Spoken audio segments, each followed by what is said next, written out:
Hello, welcome to Custom Creator.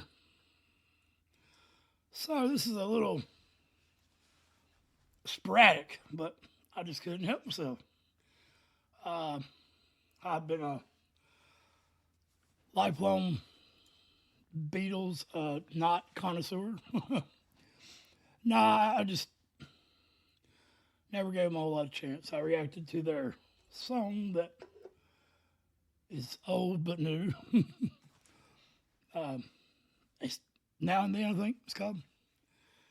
And it was really good. And now that I have went back, I thought uh, the what is the song? Come on, flat top, come grooving up slowly. Come together, and the stuff that they had done, after they broke up, was all that I really liked. But I've heard two or three songs that I remember that I didn't really know was the Beatles. Anyway, and Steely Dan's always been a great band. So, but this may be clickbait. I don't know. The song Steely Dan wrote to mock John Lennon. So I'm wondering if this is before John Lennon was taken or after. Because before, then okay. After is kind of, well, not kind of, it's really wrong. Even though I do say the opposite sometimes. Some of my good friends that have passed, I'll say something like, like giving them hell. People are like, oh, how could you do that? They're dead. Well, I would do it if they were alive. So why the hell wouldn't I do it if they're dead? I mean, not like at their funeral or nothing, but anyway, this got morbid really quick. But that would be morbid. So let's get into it. I'm curious. I wanted you to satisfy our curiosity together, because if you clicked on this, you're curious as well. Like many of the biggest groups of the early 1970s, Steely Dan grew up under the shadow of the Beatles. When Donald Fagen and Walter Becker came together in 1971, the pioneering group had already been broken up for more than a year. They may have wondered if they had somehow absorbed the ghost of the Fab Four, and it was their responsibility to carry the flame in their absence. Sorry, I was trying to get that damn plus sign off my head. I haven't really seen that before. I do this all the time. All right, sorry. Like many of the biggest groups of the early 1970s, Steely Dan grew up under the shadow of the Beatles. When Donald Fagen and Walter Becker came together in 1971, the pioneering group had already been broken up for more than a year. They may have wondered if they had somehow absorbed the ghost of the Fab Four, and it was their responsibility to carry the flame in their absence. Indeed, Fagen and Becker intentionally modelled themselves on the Beatles, choosing to emphasise writing and recording rather than relentless touring. However, Steely Dan could also be highly critical of the Beatles' former members at times, as the song Only a Fool Would Say makes devastatingly clear. By the mid-1970s, Steely Dan was less of a band and more of a musical operation, with Becker and Fagen in the directorial chair. When the pair formed Steely Dan in 1971, they'd always dreamt of it being a space for them to showcase their special material. But for a long time, they were forced to write bubblegum pop tunes for artists like Tommy Roe or the Grassroots. After Donald Fagen's panic disorder made it impossible for him to front the group, and money problems began making touring unfeasible, they decided to take a turn inwards. Yeah, so I didn't know really any of this about Steely Dan. But I can relate to that. There's some things I would like to talk about on this channel that I'm thinking about starting another channel. I thought about that before, but I should probably focus everything into one channel. But I would like to talk about, I advocate mental health, and that's why I really stopped it here, because the panic disorders he had, basically anxiety or introversion, or some form of it, is why he couldn't front the band. So that's mental health at its finest, or bad pun. Yeah, I mean, if mental health's kicking your ass, it's doing a good job. So,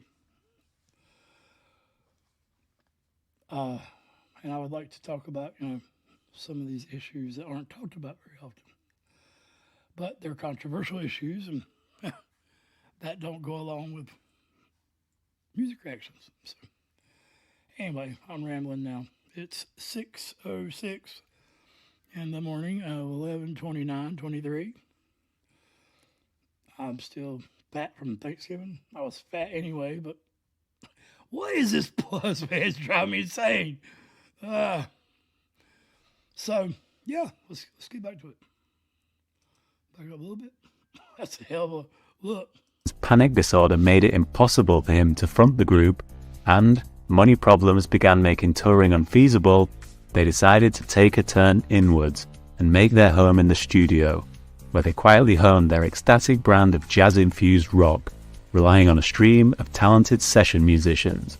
As time went by, Steely Dan garnered a huge fan base and several notable fans, including Paul McCartney. However, John Lennon wasn't so enamored.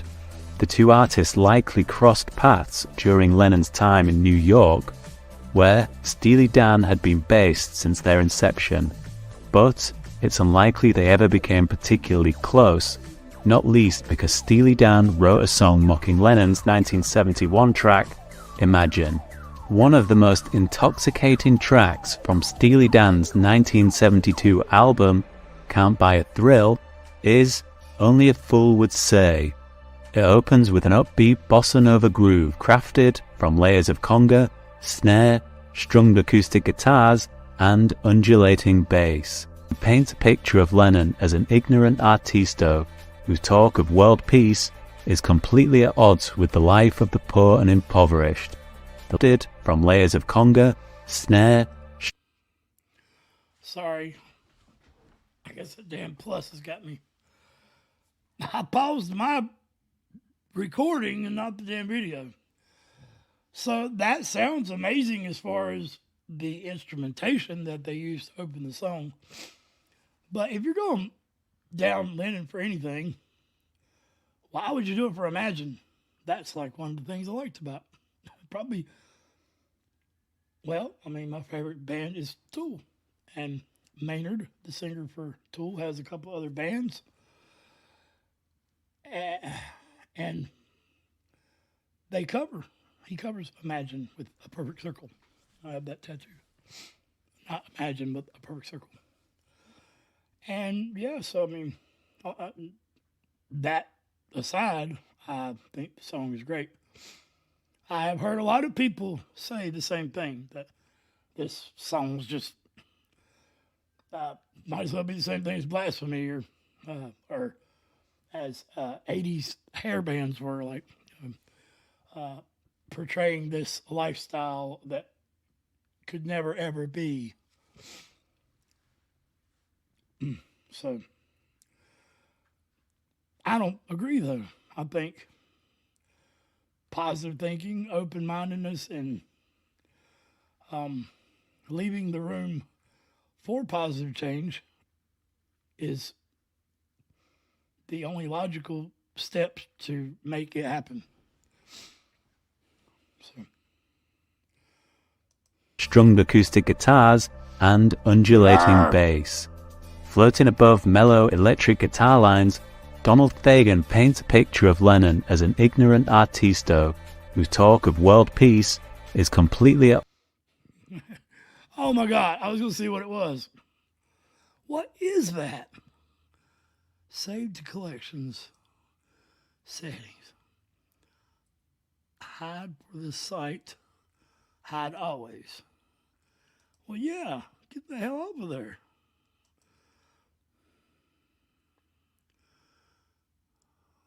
No, I don't. Oh man, what did I do? My goodness. I ain't never seen any of this. No, don't allow. No, what the hell, man? Sorry, guys, for the language and the sporadic, crazy interruption within the reaction of the people in my head arguing. Imagine if that wouldn't happen.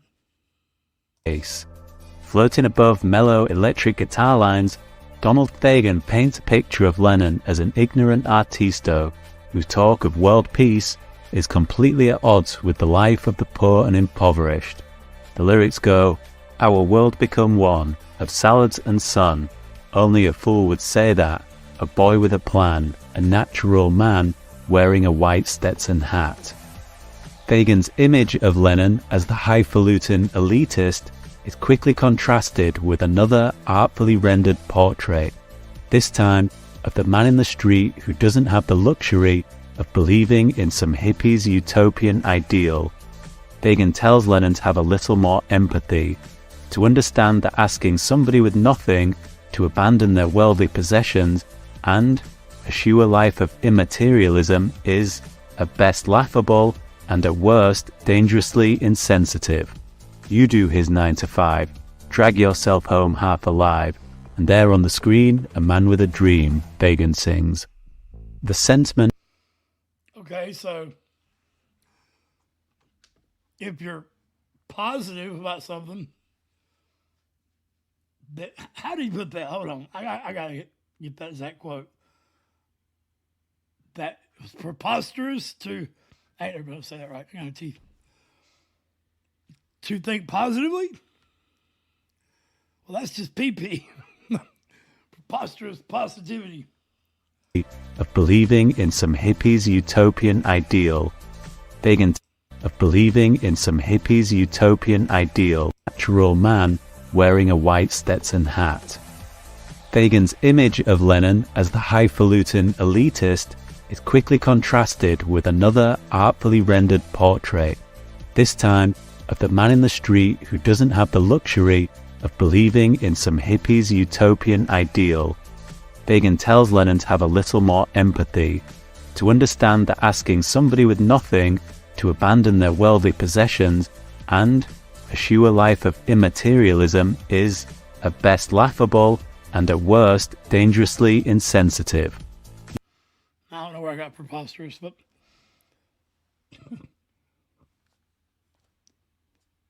those guys are calling John Lennon the hippie.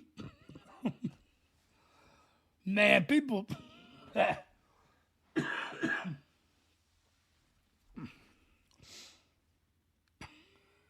And disgraceful, or I can't believe this is unreal. I swear, though, I have heard people talk about how that song is dangerous and toxic and a pipe dream, or, well, it was a pipe dream for Mike Tyson to be the champion of the world. It was a pipe dream for Buster Douglas to knock Mike Tyson out. I don't know. I'm not in that in the boxing. I'm just saying there are. Dolly Parton is a huge rags to riches story of that John Farnham. I mean, I could name them all day. And not just music and boxing. So, Martin Luther King. I mean, there's just all day. So this is not clickbait. I mean, this is a real thing, and that blows me away. Because I was doing a documentary on outlaw country, gangster rap, and southern rock and roll.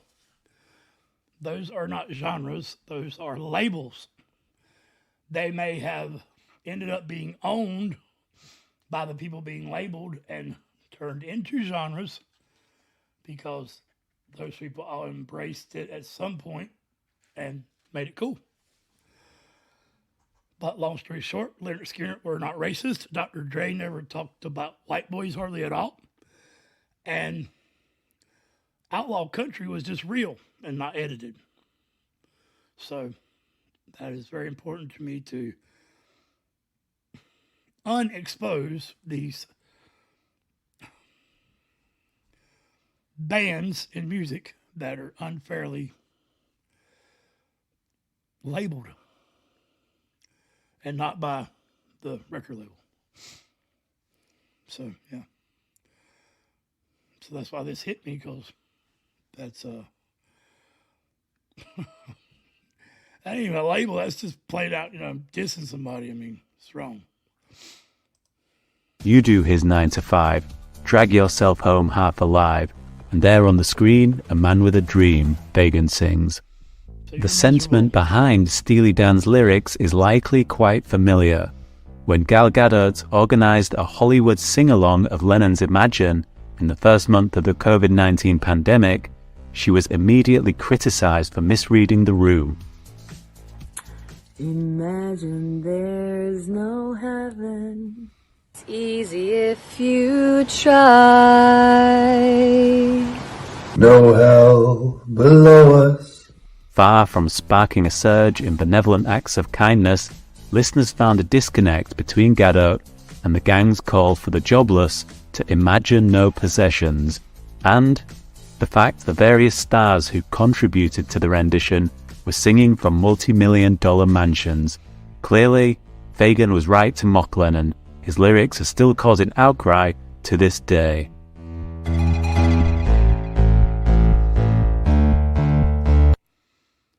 So did this guy just agree with mocking Lennon for making a positive song?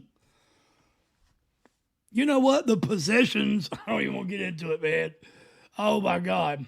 That's what's wrong with the world today, in my opinion. People need to connect more with nature and family and love and camaraderie and brotherhood and loyalty and living in the moment and not, stop counting the days and make the days count. Quit waiting for someone to save you and save yourself.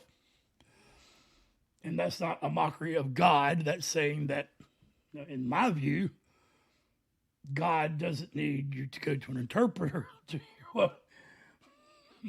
God don't talk at all, man. God's already give you everything you need to save yourself. So, possessions, belief in general, it's okay to ponder upon something, have an opinion. But have you ever firmly believed something in your life that 10 years later you didn't believe anymore? Or you felt differently about it? I'm sure we all have. I'm not sure. There you go. That's first step to recovery is realizing you have a problem. And I'm not the huge John Lennon fan, but I actually would like Steely Dan better. Oh, but I'm not sure now. And I usually don't base my opinion on bands about something they said. Hank Jr. made a Hitler analogy and got kicked off Monday Night Football. I mean, and it really wasn't like upholding Hitler. It was like saying, hey, that's about like what Hitler did, or I forget. It was something about Obama, and they called him a racist or something. I don't know. Hank Jr. was taught the blues by, his daddy was taught by Rufus Payne and Robert Johnson, some of the greatest blues players of a different color, if you will. So, yeah, John, what you did was right, man.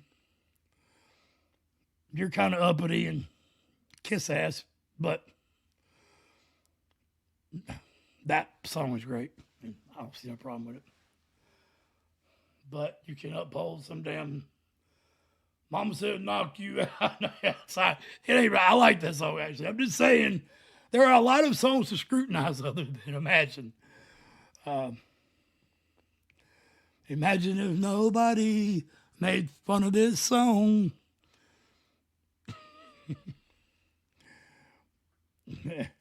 Didn't give you hell for anything you belong. Okay. OGL, I mean, that's my partner, man. OGT, Danny Lee, Audi. And mental health is real, and it's a real problem. Let's be a part of the start to destigmatize talking about it, because everything is mental health. This mocking each other over positivity is mental health. Insecurities, lots of things people don't really see as mental health. Gossiping behind people's back. Lying to yourself. Philosophy class right here. All right, I'm out. It's 6:22. Much love to y'all.